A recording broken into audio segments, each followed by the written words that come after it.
President Obama repeated again today that he has made up his mind that Syria used chemical weapons on its citizens and the U.S. should take action. Here's the latest on the crisis in Syria. The president made his case to 16 congressional leaders in a cabinet room meeting. Syrian President Bashar al-Assad warns of chaos in the Middle East if the U.S. strikes. And the United Nations now says more than 2 million refugees from Syria are now displaced. President Obama Tuesday said he was confident that Congress will authorize a military strike against Syria. Mr. Obama administration told congressional leaders that the U.S. believes with high confidence that the Syrian government is responsible for killing 1,400 civilians, including more than 400 children. Colin Campbell is in Washington, D.C. with more on the meeting. Hello to you, Colin. Good to see you. What happened at this meeting that we know of? Well, so far, the president will have to sell a very hard case. He says he's confident that Congress will sign off and approve military action against Syria. However, he's still going to have to sell that point. There are a lot of Congress members, a lot of lawmakers who are either against military action, who are undecided, or who are leaning already towards the no side. So even though he has some key backing from top lawmakers, he will still have to make that case to lawmakers and the American people. The president says that if they decided to strike in Syria, it would not be another Iraq or Afghanistan. Let's listen to what he had to say. The key point that I want to emphasize to the American people, the military plan that has been developed by our Joint Chiefs and that I believe is appropriate, is proportional, it is limited, it does not involve boots on the ground. This is not Iraq and this is not Afghanistan. This is a limited, proportional step that will send a clear message not only to the Assad regime, but also to other countries that may be interested in testing some of these international norms, that there are consequences. It gives us the ability to degrade Assad's capabilities when it comes to chemical weapons. It also fits into a broader strategy that we have to make sure that we can bring about over time the kind of strengthening of the opposition and the diplomatic and economic and political pressure required so that ultimately we have a transition that can bring peace and stability not only to Syria but to the region. And Debbie, like we've heard before, politics makes strange bedfellows, and President Obama has picked up the support from House Speaker John Boehner, who seems to have actually blocked a lot of the president's policies from domestic policy to foreign policy and has seemed to disagree with the president traditionally. He would be for military action against Syria, and he's going to, his position now will be to wrangle a lot of reluctant House lawmakers. And I'm sure that's good news for the president. Tell me what else is scheduled for today. I know that Secretary of State John Kerry has been very forceful about making the case for U.S. military intervention, and Chuck Hagel as well. That's right. They both have been very vocal, and today they will be speaking at a Foreign Relations Committee. But the president is also deploying some key cabinet members to be speaking at the Armed Services Committee and other intelligence committees. He's going full force on this one. He really wants Washington to stand united for a military strike against the Syrian government. I wonder what you make of the comments by Senator John McCain, who, by the way, for these last 2 years, has been very forceful in his opinion that the U.S. should intervene militarily, said going into a meeting that he had with the president that he would support a military plan, but made comments seemingly to the contrary this morning. Well, let's make no mistake here. John McCain has been very vocal for a strike against the Assad regime, but what we're seeing here is a little bit of couching about his support or approval of the plan. Beltway insiders say McCain will go along with virtually any plan that would strike Assad forces, Syrian government forces, but John McCain would like to take that a step further. What this means is what we might be seeing here is U.S. military aggression against Syria a la carte, meaning there won't be a regime change-like aggression that John McCain or possibly Senator Lindsey Graham would like to see, but instead targeted strikes, meaning that what we have heard in the wording from from President Obama is that it would limit the Assad regime's capacity for chemical weapon strikes.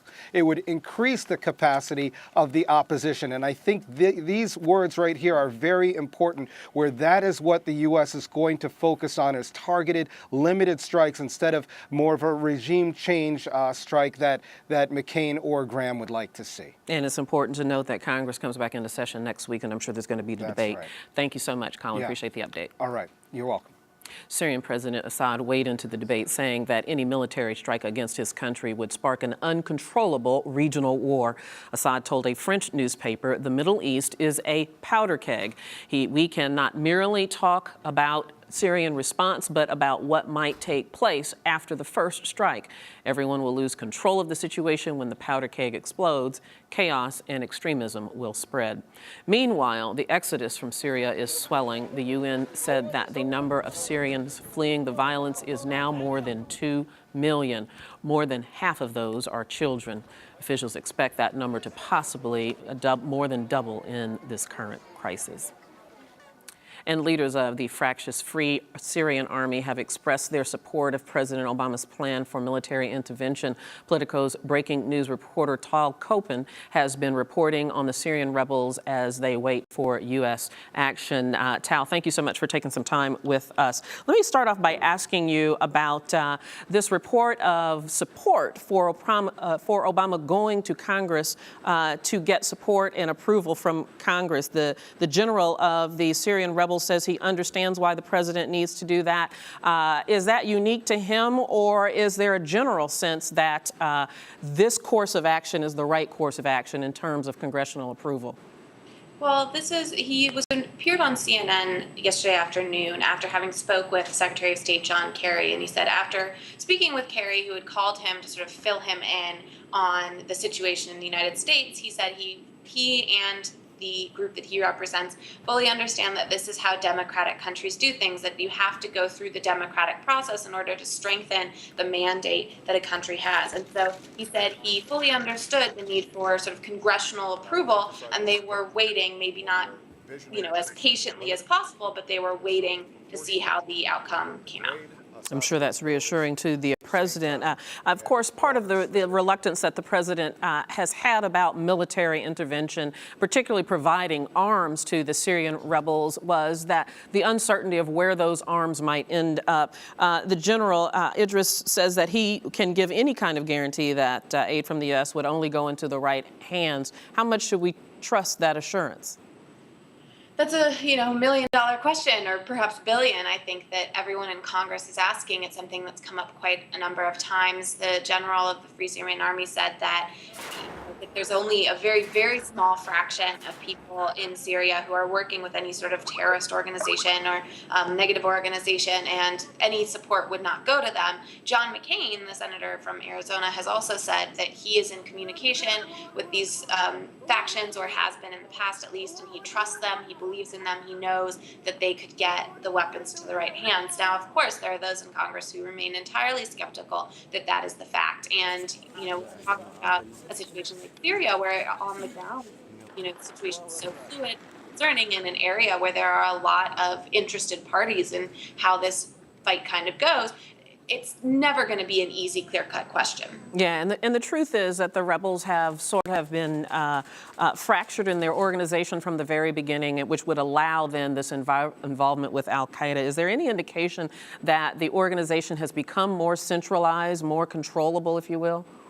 I'm not sure how much the intelligence speaks to that. That's classified, that I don't have privy to. But the situation there remains completely fluid, and even just in terms of the international disagreement on whether there was even a chemical weapons attack. Obviously, the United States and France and Britain and many of our allies have come to the conclusion that, in fact, there was a chemical weapons attack. But, countries like Russia and China are still simply doubting that fact. So in terms of the intelligence on how organized the rebels are, I think that's probably something that is going up to the highest confidentiality and the highest president's desk day to day.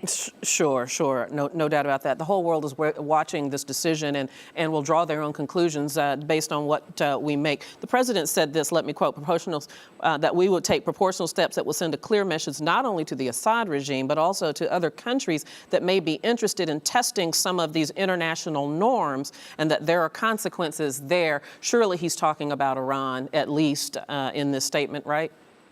Definitely. I think that Iran comes up a lot among the president, the administration, and also members of Congress is something that they're extremely concerned about, is how the Iran interprets this in terms of their nuclear program. There's also concern about Hezbollah in the area.